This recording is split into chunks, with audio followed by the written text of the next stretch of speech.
presenta.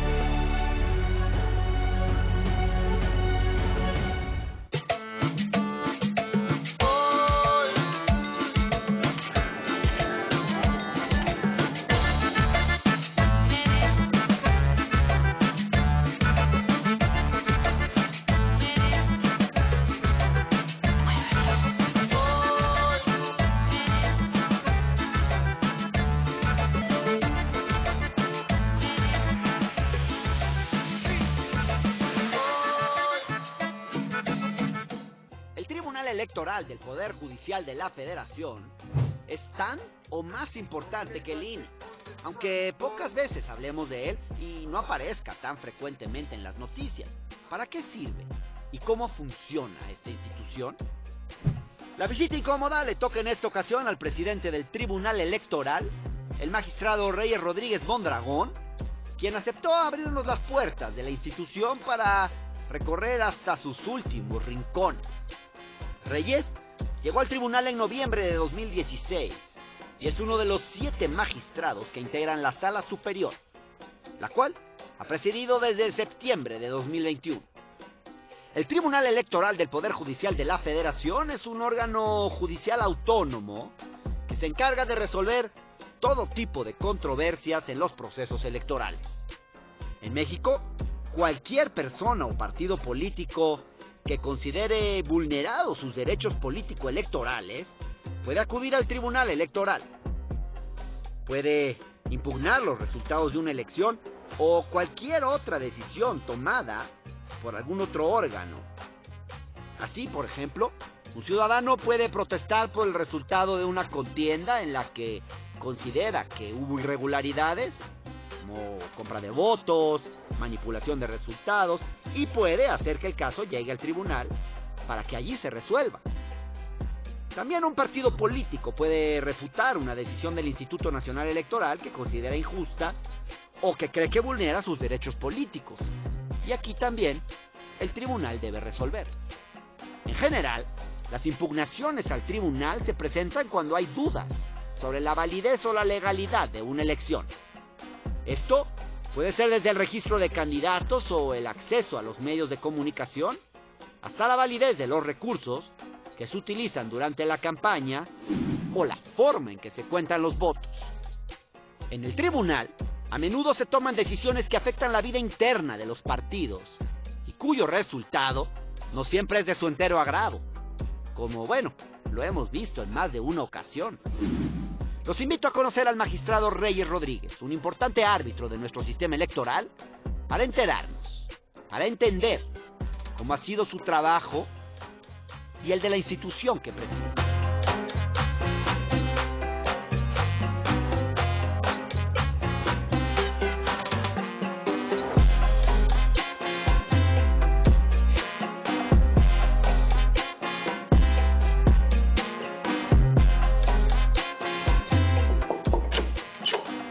Hola, magistrado. ¿Qué tal? Bienvenido. Venimos a hacerle una visita incómoda.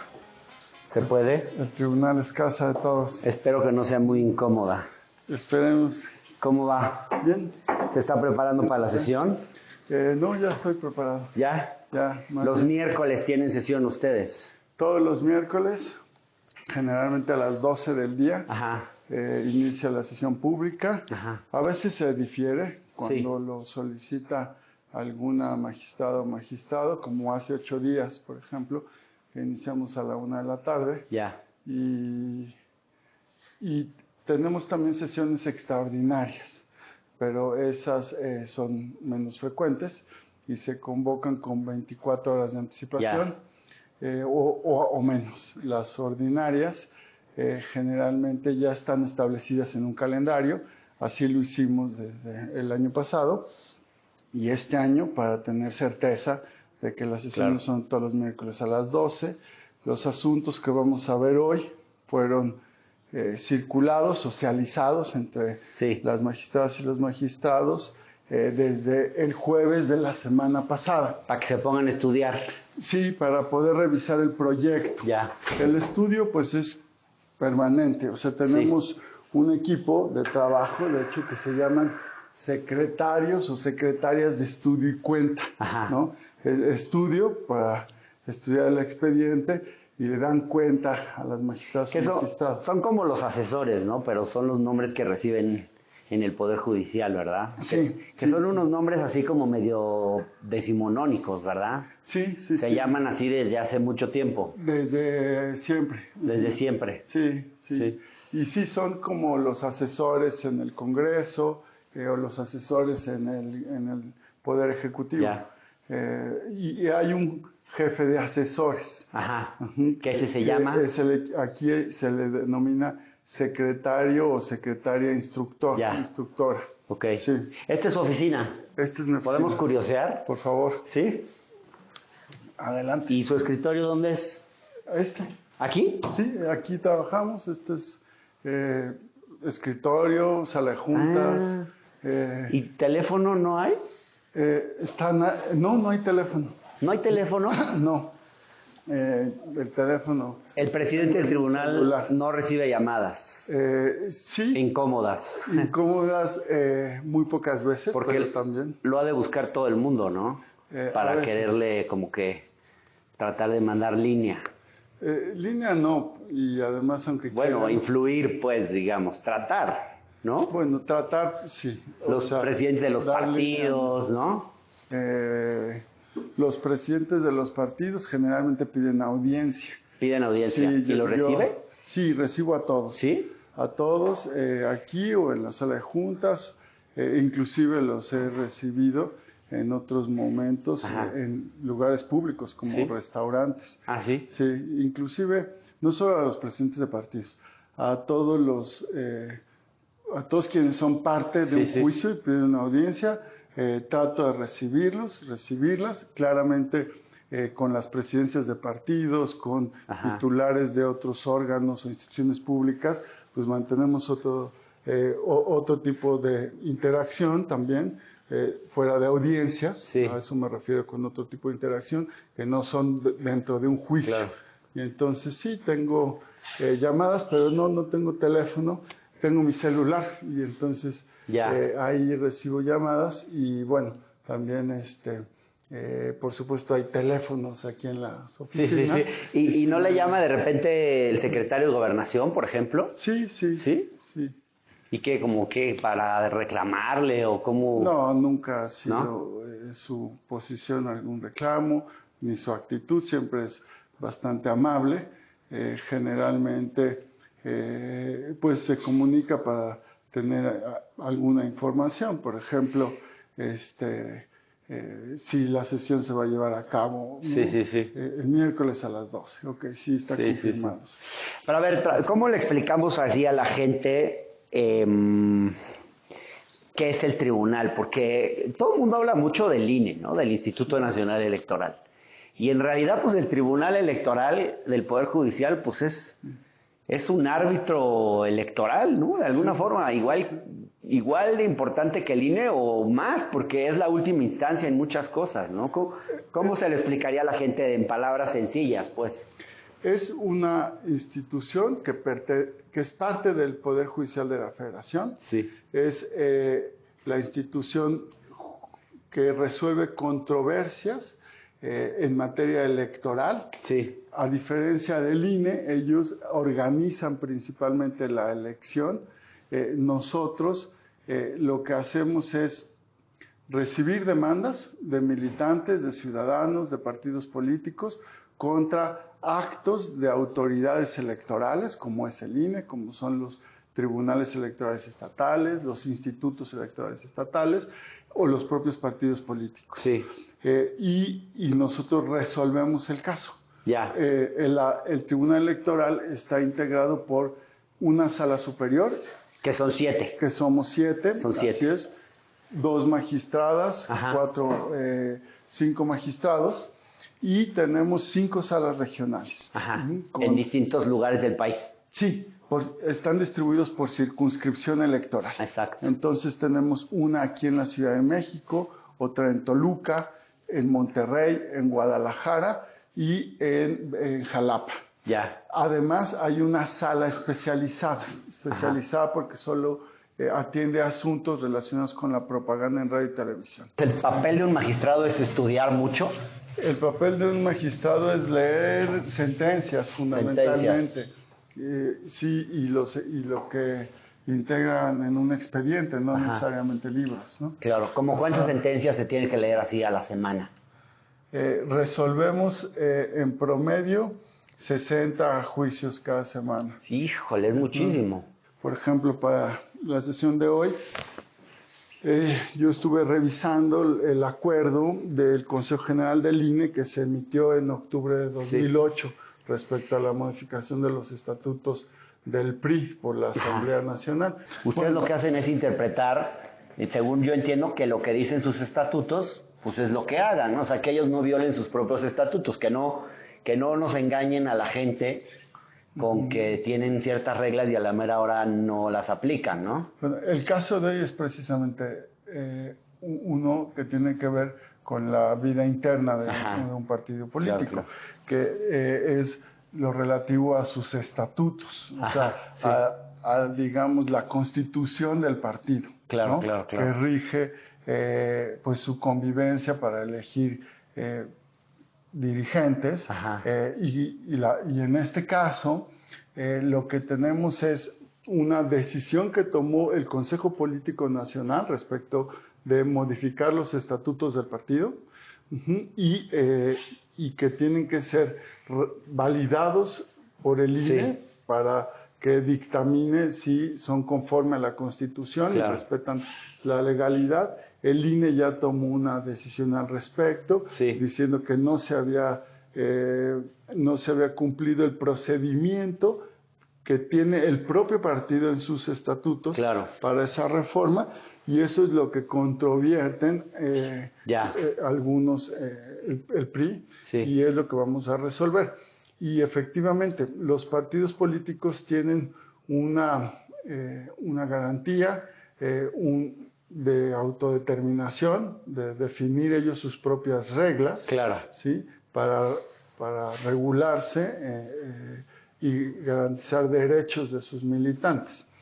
Sin embargo, esto no se da, digamos, de manera absoluta o sin ningún marco de referencia para saber que hay democracia interna, ¿no? O que se está respetando derechos que tiene la militancia, la ciudadanía en la Constitución o en la ley, además de los estatutarios.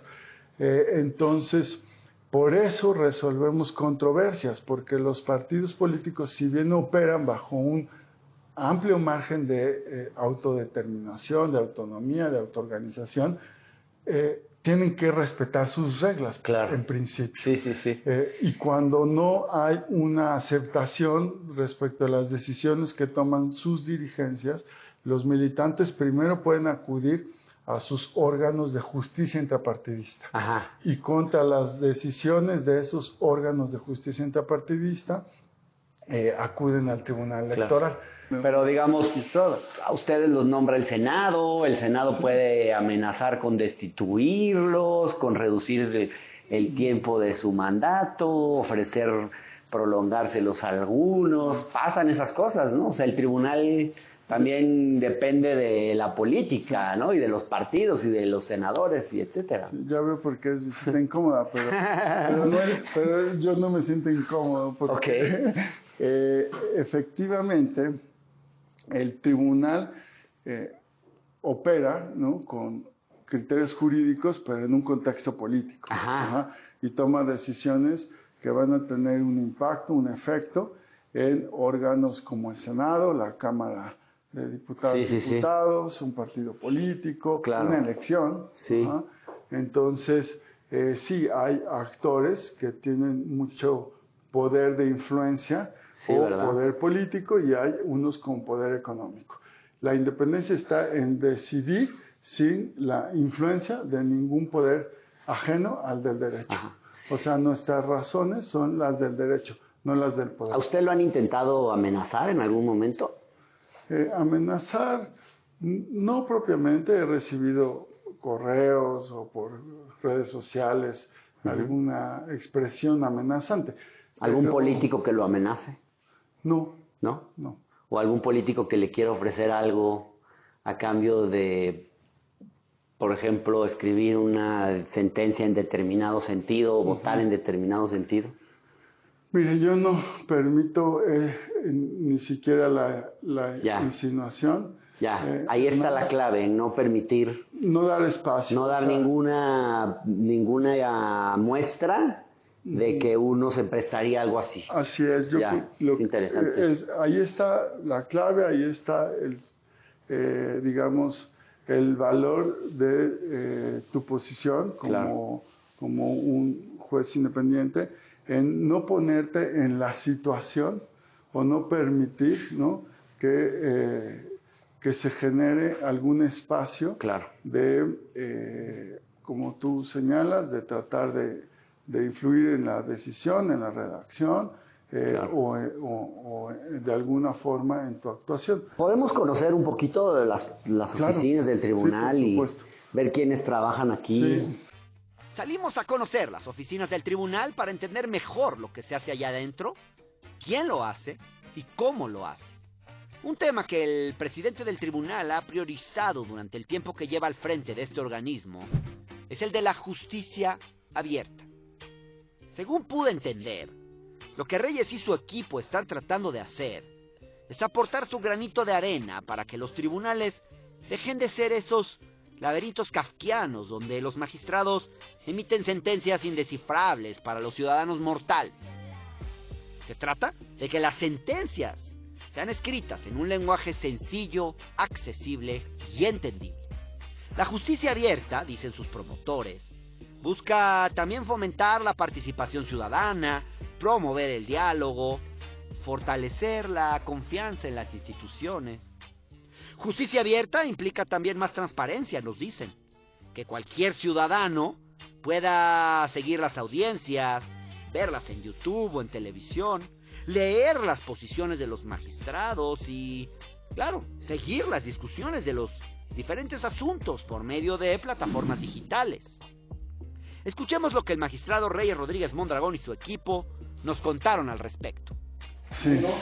Magistrado, yo siempre he tenido como mucho la impresión de que, cada vez que intento leer una sentencia en México, una sentencia judicial, son unos documentos larguísimos que a veces parecieran como hechos para que nadie les entienda.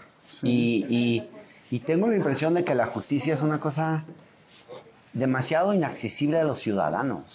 Sí, ¿No tiene a veces esa impresión? Sí, los documentos son muy largos, difíciles de leer. Como que escriben confuso a propósito, ¿no? Hay estilos, hay algunos más claros, otros más confusos. Sí. En el Tribunal Electoral hemos hecho esfuerzos por una redacción más sencilla, usar un lenguaje claro y una estructura, digamos, más económica, ¿no? Sí. O sea, en términos de extensión y también de la información que contiene, que sea exactamente la necesaria para conocer el problema. Sí, he visto, por ejemplo, que las sentencias ahora pues sí están más cortas y también les ponen como un abstract al principio, ¿no? Como para que cualquiera de los mortales lo pueda entender rápido y saber de qué se trata. Y cuando son muy largas tienen un índice o un diagrama.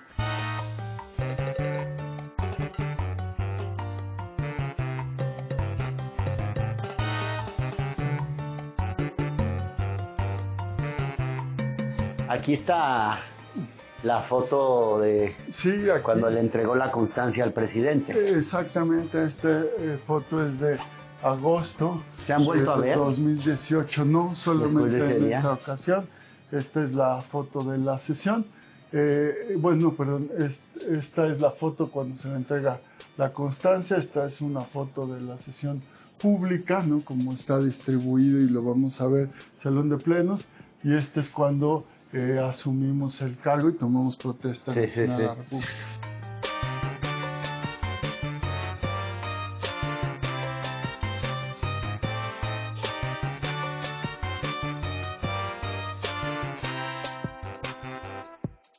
Hola, encantado. ¿Qué tal, doctora? Hola. Ella es la coordinadora general de la oficina de la presidencia. Ya. Esta oficina además tiene dos áreas, ¿no? Sí. Que es la Secretaría Técnica de la Presidencia, que también aquí está su oficina, y la Secretaría Técnica de Justicia Abierta. ¿Qué ha sido como lo estratégico, digamos, de esta presidencia del magistrado Reyes? Pues bueno, elaboramos un plan estratégico institucional en un proceso inédito de coproducción, ¿no? Eso implicó reunir prácticamente a todas las áreas del tribunal, discutir, digamos, qué hacen, cómo lo hacen, y a partir de eso, en un proceso de colaboración, establecimos un plan estratégico que tiene 5 grandes ejes. Entonces, a mí lo que me toca, además de apoyar al presidente en todo lo que son las actividades públicas, es encauzar a todo el tribunal en esos 5 ejes. ¿Cuáles son? A ver, el primero es el de un tribunal que tenga una política de justicia abierta integral. Justicia abierta, lo que estábamos platicando hace rato. Eso implica abrir espacios de participación ciudadana, de colaboración con otras instituciones y con la sociedad civil, así como tener una transparencia proactiva, ¿no? Acciones de transparencia proactiva. Hay otros 4 ejes que son un tribunal incluyente y de derechos, por ejemplo. Todo lo de las acciones afirmativas y todo eso. Que ahorita platicamos de eso. Sí, si se puede. y en particular le dimos un cambio a la Defensoría para Pueblos y Comunidades Indígenas, a Defensoría Pública Electoral, y atiende a personas que se adscriben a algún grupo históricamente discriminado, como son personas con discapacidad, afromexicanas. Y esa ha sido una huella de estos años, ¿verdad? Desde que la magistrada Yanino Tálora era la presidenta de alguna forma. Así es, sí, ha sido una... Empezaron ahí todo el tema de las acciones afirmativas. Sí, ha sido una política judicial desde hace varios años. Desde la anteriores integraciones fue más destacado en el caso de mujeres y pueblos y comunidades indígenas, y desde esta integración, desde la presencia de la magistrada Tálora, sí, efectivamente hemos expandido a través de acciones afirmativas y de acciones institucionales pues los derechos de diversos grupos vulnerables y también de mujeres. Particularmente el tribunal ha incrementado el número de asuntos que resuelve sobre violencia política de género.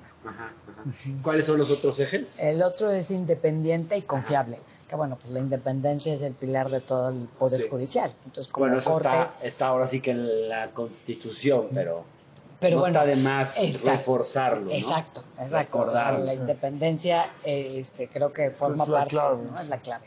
También los ejes. El otro eje es un tribunal profesional y ético.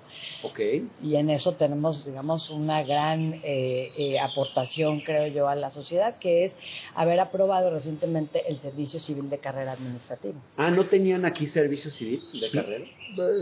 Formalmente sí, en los hechos no. Y además estaba muy incipiente, entonces ya se ha generado tanto una normatividad como una estructura dentro de la Dirección General de Recursos Humanos. Es decir, no tuvimos que incrementar la burocracia ni el gasto. Y también se expidió, se actualizó el código de ética, ¿no? Un código modelo para toda la magistratura electoral en el país. Y tenemos un eje más, Irma, el de tribunal eficiente y eficaz. Que eso implica una política de gasto, austeridad, hacer más con menos, recortar muchas cosas. De calidad en el gasto. Que no estaba tan bien esa parte antes. Hubo que llegar como a... A ver, hubo que llegar, digamos, pues sí, como en toda, ¿no? O sea, nueva integración, yo creo que siempre hay que dar, ¿no? Un giro. Y ¿sabes qué? Yo lo que creo es que estamos muy comprometidos con hacer de la institución una institución pública socialmente útil. Y para que sea socialmente útil, pues hay que hacer más con menos, ¿no? Sí. Doctora, un gusto. Igualmente. Muchas gracias. Hasta luego. Bienvenido. Con la recorrido. Gracias. Sí, hasta luego. Gracias.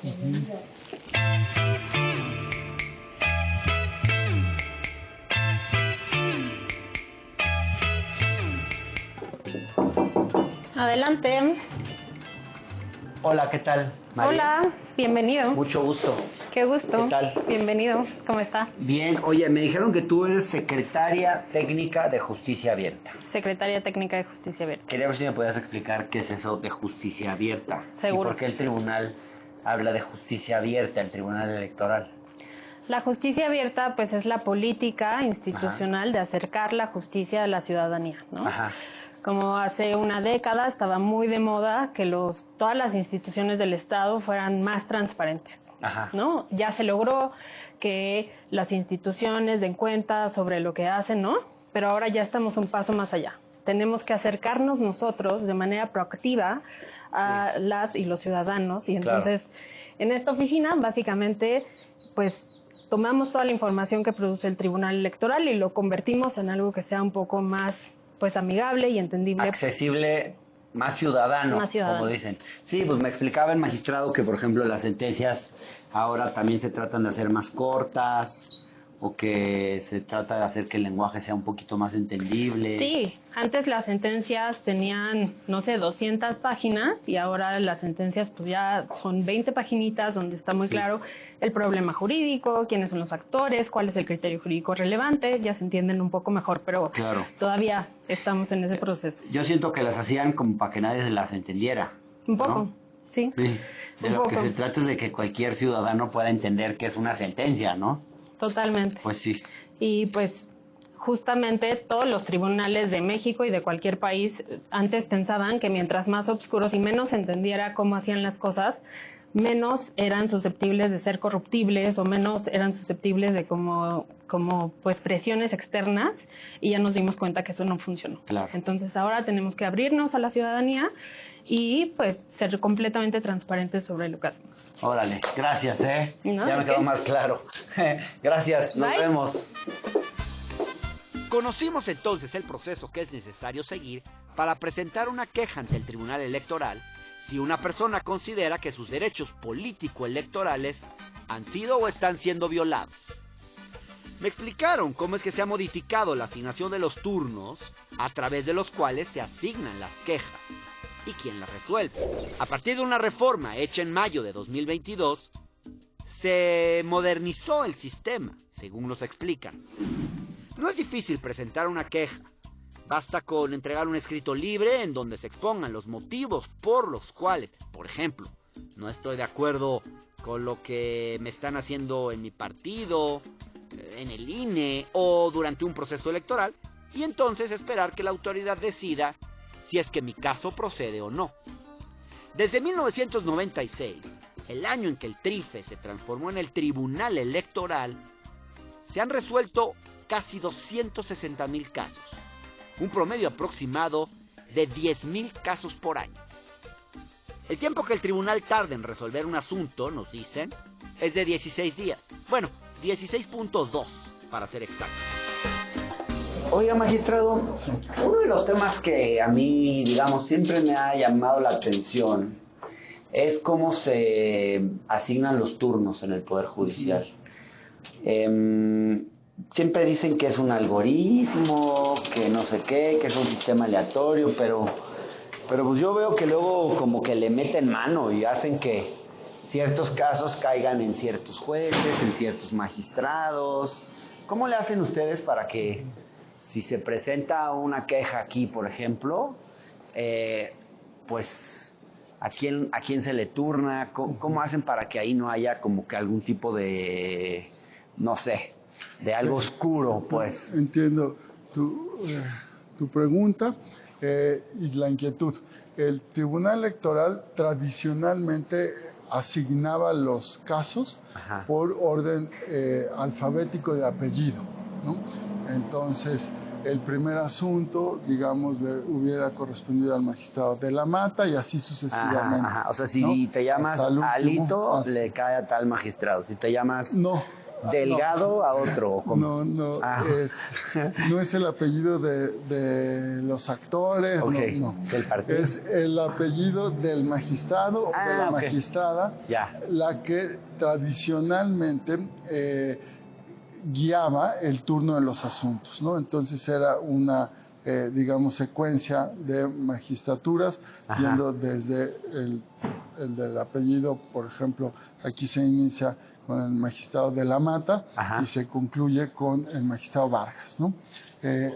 Así se hacía antes de la reforma que implementamos el año pasado, ¿no? Rodrigo, tú me recordarás, ¿fue en mayo o en marzo del año? En Hola, mayo. ¿Qué tal, Rodrigo? Es el Mucho gusto. secretario general de acuerdos Ok. del tribunal. En mayo del año pasado reformamos el reglamento. El reglamento se modifica con la intervención de la Comisión de Administración y del Pleno de la Sala Superior. Ajá. Así que como una política institucional se transitó de esa asignación por apellidos a una asignación aleatoria a través de un algoritmo desarrollado por el área de sistemas del tribunal, que permite evitar esta esta predictibilidad sobre en el momento, la hora, o si doy seguimiento a los estrados que aquí están, puedo saber a qué magistrado le toca el siguiente turno. Y esto es aleatorio, de tal manera que un asunto puede llegar y ser turnado al magistrado Rodríguez, ¿no? Y el siguiente a el magistrado Indalfe, y la siguiente a la magistrada Soto, ¿Y, a la magistrada ¿y esto Yanin. sucede acá? Y esto sucede en estas áreas, así es. Rodrigo, puede, yo, a ver, para que la gente lo entienda como en palabras muy sencillas. Yo, por ejemplo, Hernán Gómez, si fuese candidato a diputado y no me dejan registrarme o cualquier cosa, están violando mis derechos político-electorales. Yo puedo venir por aquí, digamos, tocar esta ventanilla y decir, hola, están violando mis derechos, están violando mis derechos político-electorales. ¿Esta es la ventanilla correcta? ¿Sí? Yo aquí puedo venir y presentar una queja. Exactamente. Digo, señor, aquí redacté una queja, la hice yo así de mi ronco pecho. ¿Tiene que tener algún formato en específico?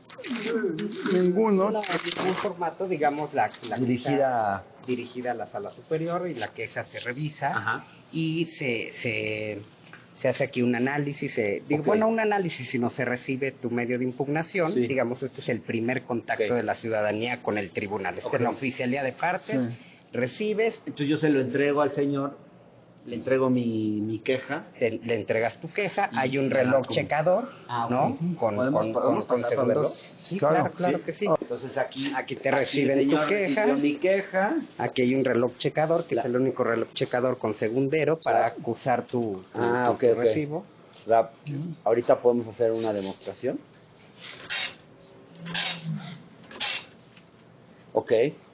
Y entonces ahí trae Tribunal Electoral, Sala Superior, Oficialía de Partes. Así es. Y aquí viene la hora y el día en el que se recibió. Correcto. Y el segundo. Y el segundo. Sí. Súper preciso. Hora, minuto y segundo. Porque se van turnando conforme se recibe. Entonces no se puede alterar, digamos, si llega otra queja después, se tiene que turnar primero esta y después la otra. Si se turnara la posterior, esto queda registrado en un sistema y es observable. Aquí ya se distribuyen los expedientes, ya se empiezan a leer y así. Sí. Digamos, aquí se reciben los expedientes, se forma tanto un expediente físico como un expediente electrónico, y esto se pasa al área de turnos.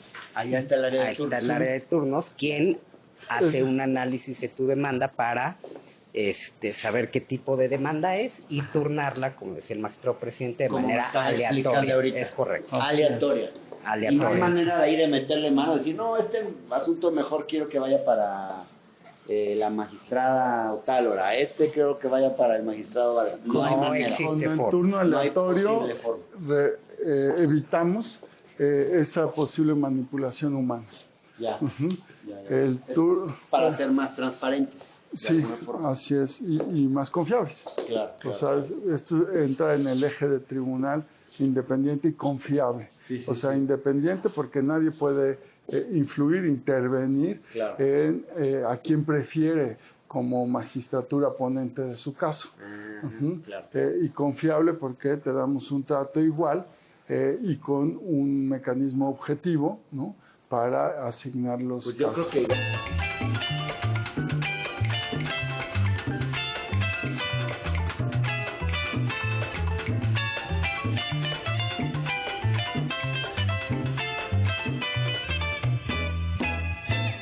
los asuntos después de turnados pues siguen su curso ¿no?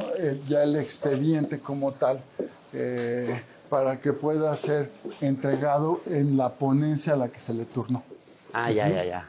Sí. Y luego, más o menos, ¿cuánto tiempo se tarda en resolver un caso, en estudiarse, en conocerse? Mire, desde 1996 hasta ahora, Hernán, el tribunal ha resuelto casi 260,000 asuntos en un promedio de 16.2 días, promedio que viene a la baja. Actualmente es de 12 días lo que en promedio se tarda un asunto. Ahora, ya casos particulares pueden resolverse en 4 o 5 días, ¿no? Sí. O en también meses. O sea, si hay asuntos que llegan a tardar 90 días, ¿no? O 120 días. Depende de qué tan complejo es el asunto a resolver. Así, y de la cantidad, digamos, del tamaño del expediente. Claro.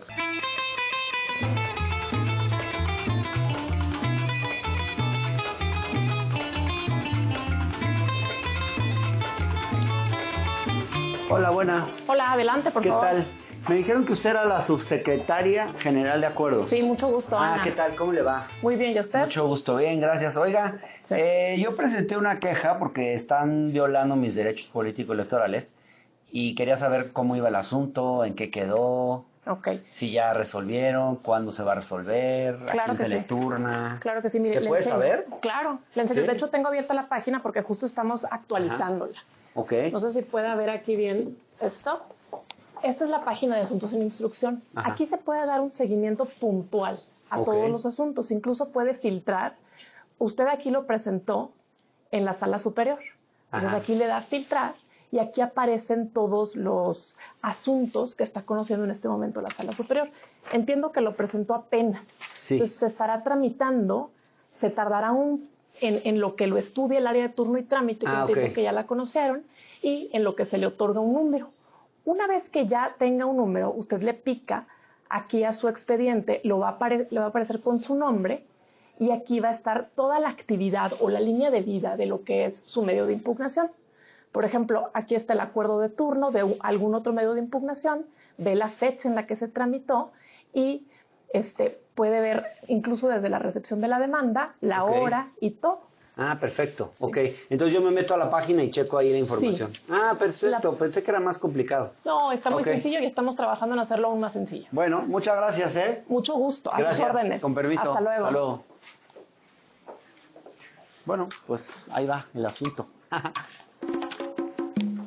Una de las contribuciones más importantes del tribunal a nuestra democracia tiene que ver con la formulación de acciones afirmativas. Como es sabido, lo que una acción afirmativa busca es establecer políticas que den un trato preferencial a un grupo social que históricamente ha sufrido discriminación. Es importante tomar en cuenta que estas acciones son resultado de un largo proceso de luchas sociales para garantizar derechos políticos a todas las personas sin exclusión de ningún tipo. Gracias a una sentencia del Tribunal Electoral, por ejemplo, en 2011 se establecieron las cuotas de género, al obligar a los partidos políticos a garantizar la igualdad de oportunidades y la equidad entre hombres y mujeres. Más tarde, esto se legisló y se llevó hasta la Constitución. Las acciones afirmativas emanadas del tribunal han permitido una mayor pluralidad en la Cámara de Diputados, donde hoy están mejor representados grupos que antes tenían una presencia casi inexistente en el Congreso. En el proceso electoral de 2018, por ejemplo, el tribunal tomó la decisión de reservar 14 curules para candidaturas indígenas correspondientes a igual número de distritos electorales, 14, aquellos con mayor presencia de nuestros pueblos originarios. Para el 2021 se garantizaron también candidaturas de afrodescendientes, de personas con alguna discapacidad física y de las que se identifican con la diversidad sexual y de género, además de los mexicanos migrantes y residentes en el extranjero. Toda una gama de grupos sociales que hoy están siendo mejor representados en el Congreso. Y es que los partidos políticos poco o nada habían hecho al respecto. Por eso, desde las acciones afirmativas del tribunal, se comenzaron a asegurar estos importantes espacios.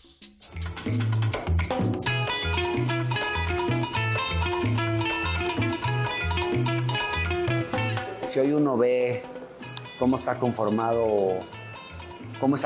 la Cámara de Diputados, por ejemplo, pues hay cerca de 65 diputados que representan a grupos, digamos, en situación de discriminación y que de alguna forma pues está reflejando mucho más la pluralidad del país, o sea, lo que México es en la realidad. Sí, en la elección. Y eso sí se lo debemos en gran parte al tribunal, ¿verdad?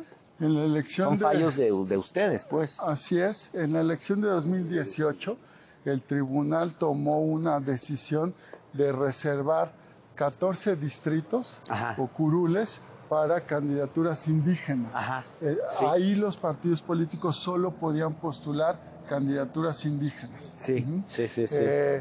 El Instituto Nacional Electoral fue quien emitió el acuerdo, pero en el INE se había establecido que los partidos podían postular o debían postular 13 candidaturas indígenas dentro de los distritos donde hay población indígena de 40% o más. Pero podían competir con candidaturas de distinto origen. Entonces, el cambio lo que permitió, digamos, asegurar que accedieran a la curul fue haber reservado que en 14 distritos con 60% de población indígena postularan solo candidaturas con esa adscripción. O sea, el INE tomó una decisión y ustedes fueron todavía a más de eso. Fuimos a hacerla efectiva. O sea, que realmente la acción afirmativa de postulación se traduzca en una de representación. Claro. Y en 2021 el Instituto Nacional Electoral volvió a emitir un acuerdo de acciones afirmativas contemplando candidaturas indígenas. Ahora reservaron 21 distritos con 40% población indígena y también se establecieron acciones afirmativas para personas con discapacidad, afromexicanas, de la comunidad de la diversidad sexual, así como personas mexicanas residentes en el extranjero. Finalmente llegamos al edificio donde sesiona el pleno de la Sala Superior del Tribunal, el sitio donde se discuten los temas de justicia político-electoral más importantes para nuestra democracia. Todo el conjunto de las instalaciones del tribunal es una construcción que impone, con rejas y muros muy altos y con espacios que de pronto recuerdan más un búnker que una corte electoral. Aquí pude conocer cómo es que se desarrollan las sesiones de cada miércoles, donde se reúnen los 7 magistrados y magistradas que toman las decisiones y dictan las sentencias que definen el rumbo de los asuntos electorales más importantes en nuestro país. Además de explicarme cómo son las reuniones del tribunal y quién es quién en el salón de sesiones, el magistrado Rodríguez Mondragón me explicó todos los detalles del desarrollo de las sesiones y hasta me mostró algunos de los lugares menos conocidos. Este es el pleno. Y afromexicanos. Este es la entrada al edificio. Este edificio es de 1994. Todavía en ese entonces era el TRIFE, ¿no? No era parte del Poder Judicial de la Federación. Hasta 1996 el tribunal se incorporó como un órgano de última instancia. Especializado en la materia electoral. Es como una especie de barco, ¿no? ¿Qué clase de arquitectura es esta? Sí, ¿no? Parece un barco. Sí, así es. ¿A dónde nos lleva este barco? Pues nos lleva a donde sesiona el pleno de la Sala Superior.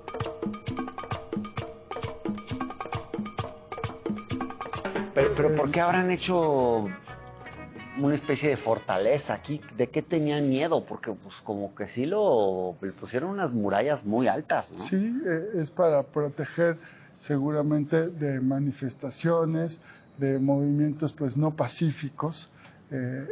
Desafortunadamente el siglo pasado, ¿no?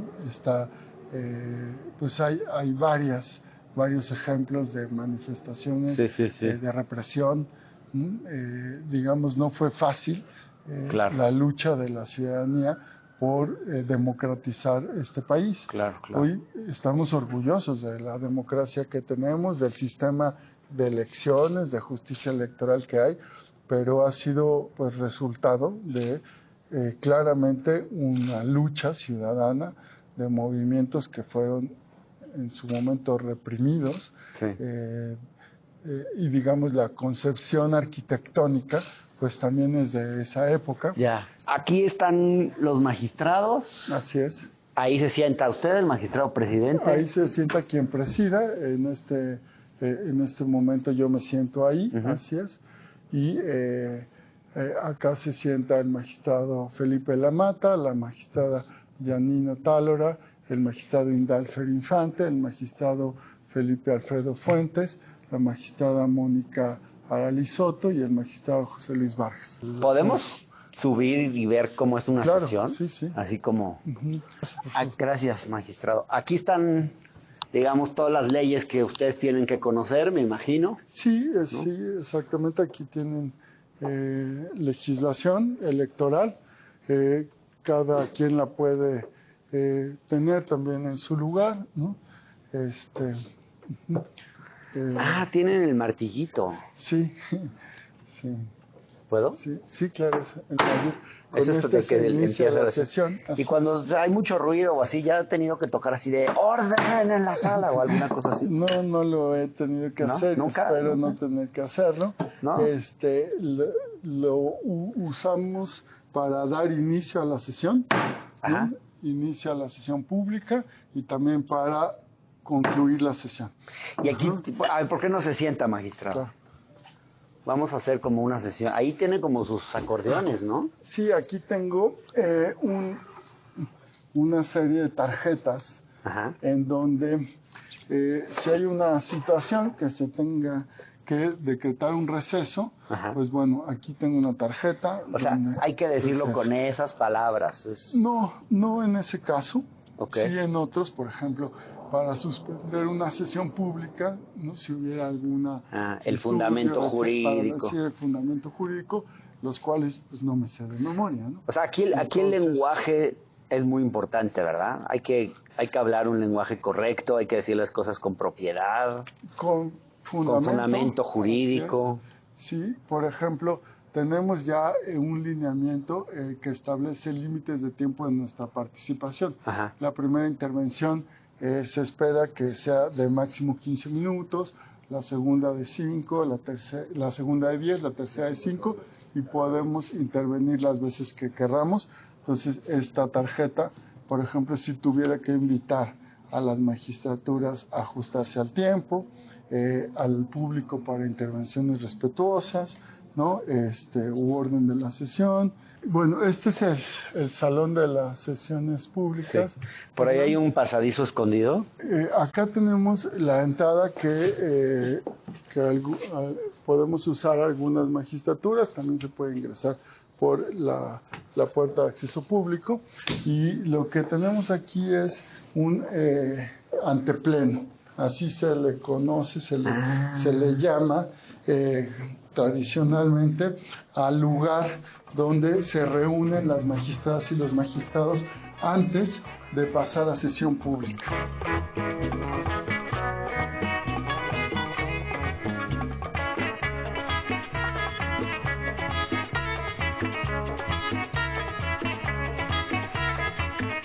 Y este es el área de sesiones privadas. ¿Y aquí se han dicho cosas feas, magistrado? No, aquí no se dicen cosas feas. No se señalan así con el dedo o cosas así, ¿no? Pero digamos, me imagino que el tono no es el mismo de ahí arriba, ¿no? Aquí no necesita uno citar 27 artículos, es como más en corto la plática. Más en corto, más informal digamos, puedes no elaborar tanto, ¿no? Claro. ¿Y aquí solo entran ustedes o también entran los secretarios de estudio y cuenta? Aquí solo nosotros. Solo ustedes. Así las magistradas, los magistrados. Okay. Aquí entra los secretarios, ¿no? Instructores de estudio y cuenta, la Secretaría General de Acuerdos, así es. Ajá.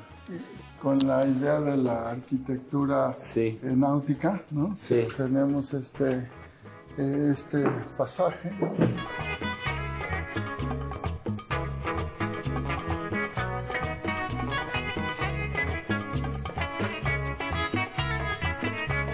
Y acá son los pasillos secretos. Y además esto pues sirve como un tránsito, ¿no? O sea, vienes del acelere, del estrés, del trabajo, y esto te permite ir transitando. Tener un minuto de reflexión. Así es. Para reflexionar el sentido de tu voto. Que sería el último minuto de reflexión. Antes de sentarte en tu silla. Ajá. Claramente puedes seguir reflexionando durante la sesión. Sí. Pues tu definición es hasta que votas.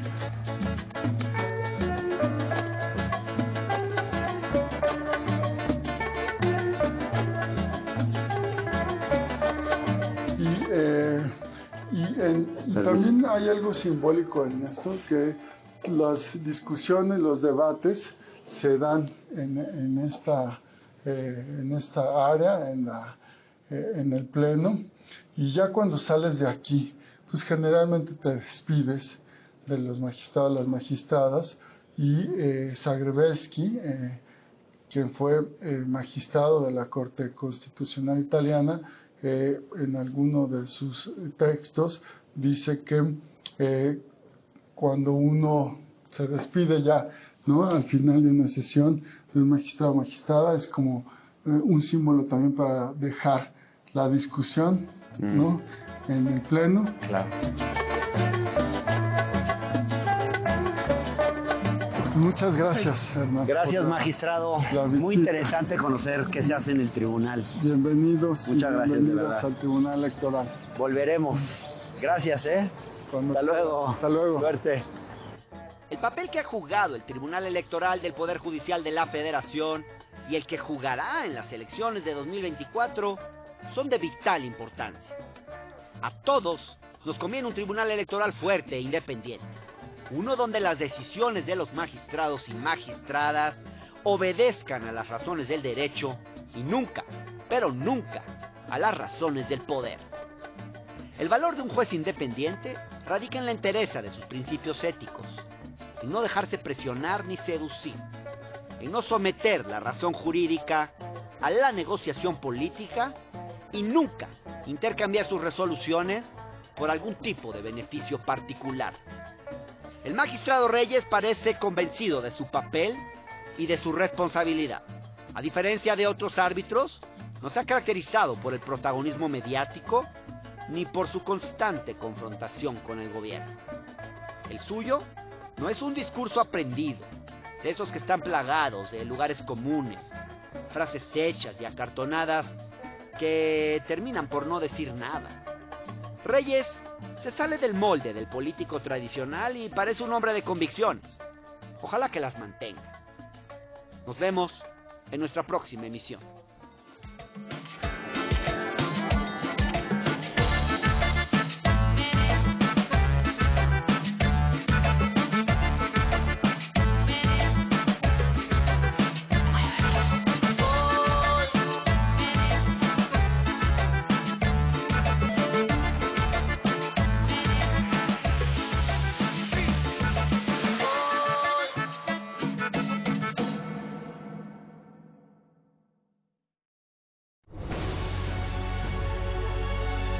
El canal del Congreso presentó